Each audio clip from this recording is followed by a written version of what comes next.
Guess what, guys? I got a new plant.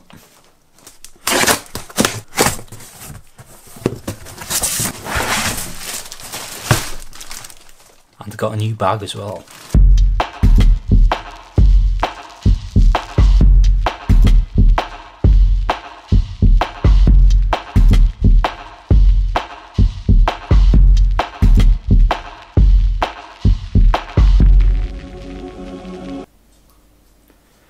Hi folks, my name's Ben and I have a problem. It's not something I'm proud of. I can't help myself when it comes to it. It's just really starting to take a toll on my day-to-day life, you know. I have far too many camera bags. If you've seen my previous video, you'll know that I very recently got the Lumix G9. It's a superb little camera, had a really good deal on it, and that deal included this snazzy bag. It's made by Lumix themselves and I've absolutely loved using it. I've had all of my Micro Four Thirds gear in here, including the G9, the GX8 which I'm filming on now, the Lumix Leica 8-18, which is a fair size lens.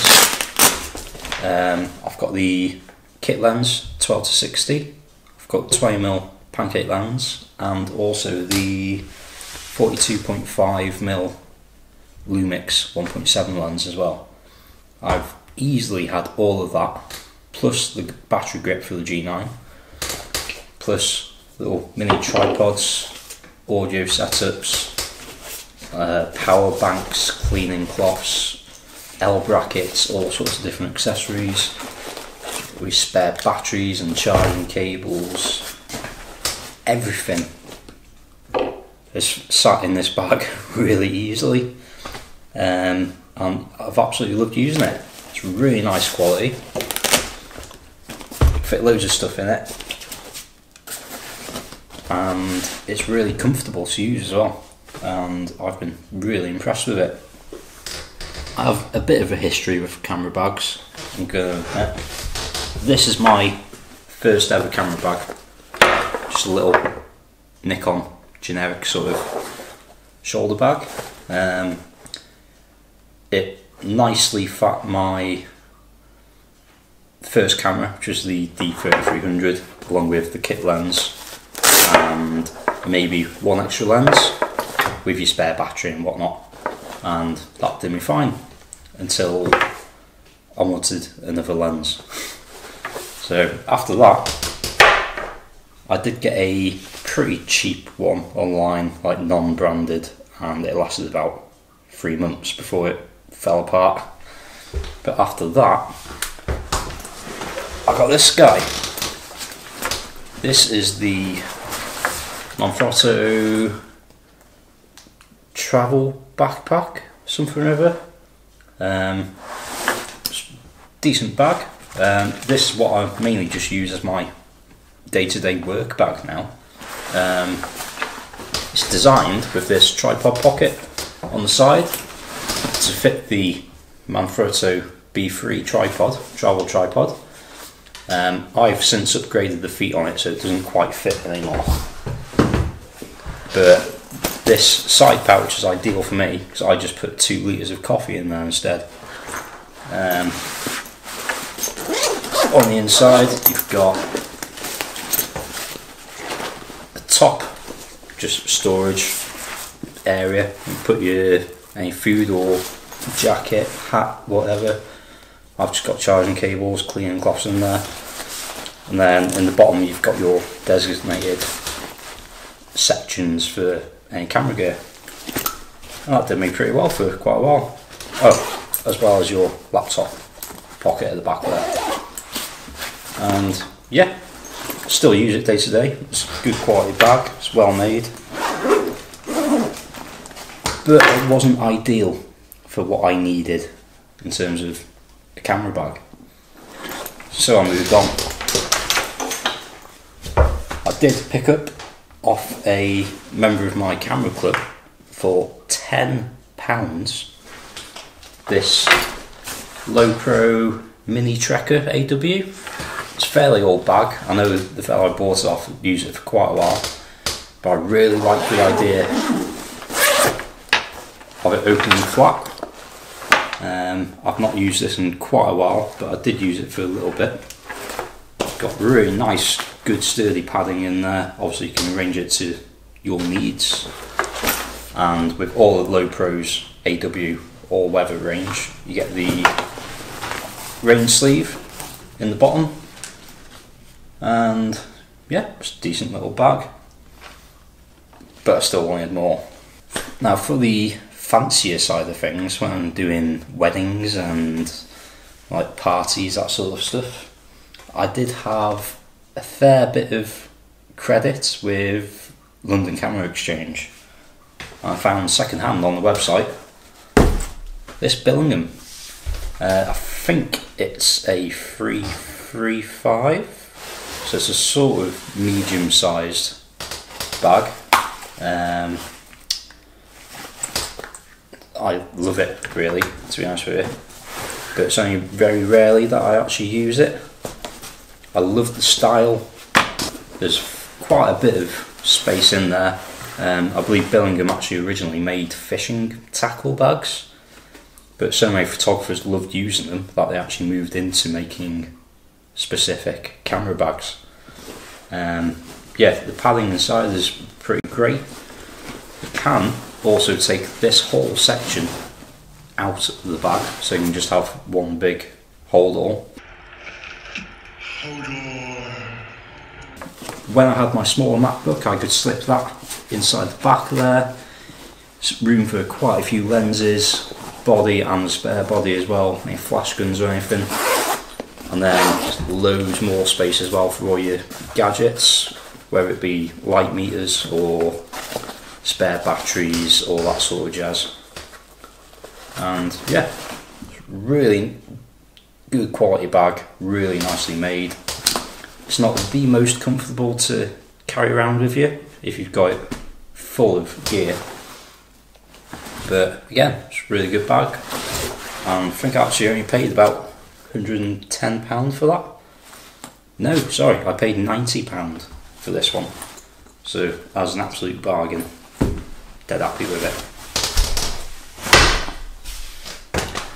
But that was still no good for me trekking up mountains with my gear.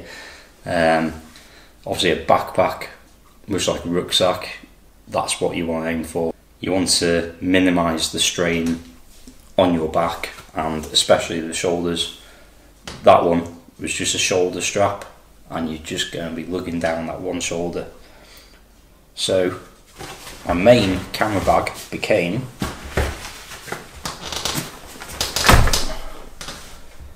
this one. I cannot remember what it's called. This Manfrotto bag. Again, I'd had good experience with Manfrotto before. It's designed almost as a travel bag, I believe. You have got the rear strip there for your luggage trolley or what have you. There's a couple of openings from the side, one access point at the top there. It's fairly weather resistant, but you do get the pouch with it as well. A couple of straps on the front for your tripod or whatever else you want to add to it. But then it does also open from the back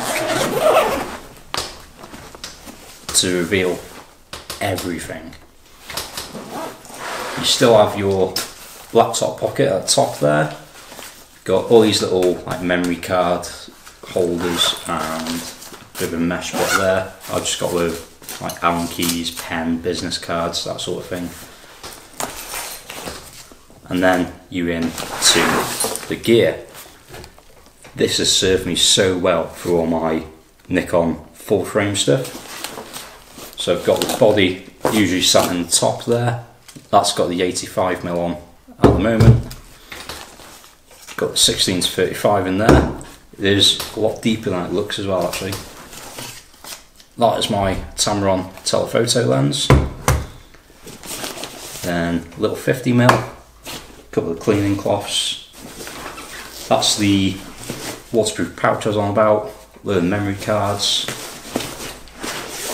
This is one of the tender, just accessory pouches. I've got all sorts of bits of like batteries, cleaning accessories,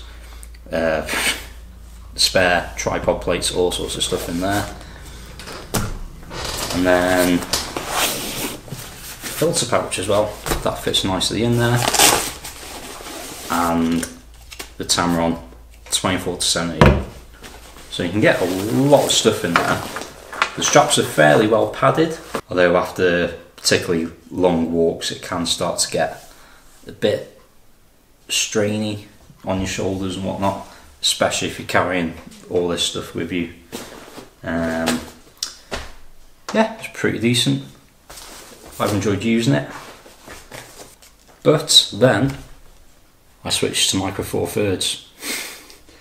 I did actually take this Manfrotto bag with me to Belgium, but obviously then it was mainly just normal day-to-day stuff. I had the GX8 with the kit lens and the 20mm pancake, so it wasn't a lot of camera gear at all. But then also clothes, different little travel bits, and my laptop, and obviously MacBook, dongles, loads of dongles, and just battery chargers, that sort of thing. And it did me well enough for that. But obviously with the G9 I was given the snazzy bag, and that got me thinking, so I wonder if that's the only bag that they make, because I was so impressed with the quality of this bag. I was just thinking, it's like, do they do a bigger one? As it turns out, yes they do. This is the DMW PB10, I think. It's £110 on Amazon at the moment, and I thought I'd give it a go. It is, as you can probably tell, exactly the same material, the same sort of build. You've got really nice sturdy padding on the bottom, just like the other one. Yeah, superb. So I went ahead and bought one. So I really wanted to know a bit more about this bag before buying it, so I consulted YouTube, as you do, as you are doing, and realised not one person has ever mentioned this bag on YouTube. I searched and I searched. There was a video that a gentleman did about the even smaller shoulder bag than mine, but that was it, and I couldn't believe it really. So obviously I had to buy it to do this video. Otherwise none of you would know about it either. My one real gripe with these so far, these Lumix bags, are the fact that they have Lumix splattered all over them. If anyone has any clue about cameras, they will probably know that Lumix is a camera brand.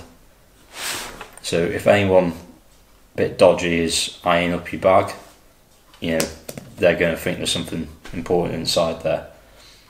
But other than that, I'm excited to start using it. So let's take a look inside. Moving to the back, you see there's a nice bit of padding on the back here. Got two for your shoulder blades and one for the lower of your back. Again, it says Panasonic right there. They can't get enough of it, can they? But then in here is your main camera compartment. So at the moment I've got, obviously I'm filming with the GX8 and my wide angle, as well as my Rode VideoMicro, which is my main microphone these days, and the tripod obviously. But in here for now I've got the G9, the battery grip is down the bottom there, got plenty of space for other lenses or bits of gear. That's the 42.5mm, that's my kit lens, and you can probably get in more in there really. Obviously you can customise these to an extent. It's not the most customisable compartment in the world, unfortunately. I would like to be able to do a bit more with it. But you have also this strap here for if you've got a telephoto lens. You can stick that wherever just to make sure it's secure. And then you've got another mesh compartment on the bottom here where it says Lumix G again. That sort of space I'd probably just use for spare memory cards, maybe batteries in there, or a few little cables and whatnot. It's very lightweight as well, I didn't mention that, which obviously with the smaller, lighter weight gear, all in all it's going to be a heck of a lot lighter than carrying my full frame gear around. Something else I'll mention is that the bag does in fact sit very easily by itself on a flat surface. Also you've got your camera gear in the bottom of it, which means it's bottom heavy, it's not going to just topple over, and that's another plus point. And then it might not seem apparent because it's a fairly small bag comparatively speaking, but it does have a laptop slot as well. It's not in the normal place you'd expect on the base of the bag. It's actually along the front. You just lift this flap up there, and I can confirm it does in fact fit the 15-inch MacBook Pro very easily and slickly, I have to say. It can at times take you a while to really figure out your own customization and layout for your own bag, but I am excited to get using this. I might head out either later today or tomorrow into the forest and see how it feels really. Obviously there is no such thing as a perfect camera bag. Whoever tells you otherwise, they're lying. There is no such thing. The way I'm seeing it so far, I think it could well be an almost ideal bag for a Micro Four Thirds setup. I have also been eyeing up the Low Pro Fast Pack 250, I think it's called. I'm just keeping an eye out on eBay for them at the moment, but that also looks very nice and very appealing, especially for the price. So at some point I might well have a video about that as well, but for now I'm going to be testing out this bag, seeing what I think, and yeah, letting you guys know as well. So for now, thank you very much for watching. Be sure to hit subscribe down the bottom, give it a like if you liked it, give it a dislike twice if you disliked it, and I'll see you in the next one.